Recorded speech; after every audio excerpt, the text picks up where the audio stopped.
பூலோகம் என்பது பொடியாகி போகலாம், பொன்னாரமே நம் காதலு பூலோகம் தாண்டி வாழலாம். ஆகாயம் என்பது இல்லாமல் போகலாம், ஆனாலுமே நம் நேசமே ஆகாயம் தாண்டி வாழலாம். கண்ணீரில் ஈரமாகி கரையாட்சி காதலே, கரை மாற்றி நாமும் வெல்ல கரையேற வேண்டுமே.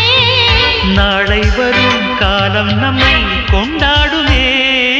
தாஜ்மஹால் தேவையில்லை அன்னமே அன்னமே, காடுமலை நதிகள் எல்லாம்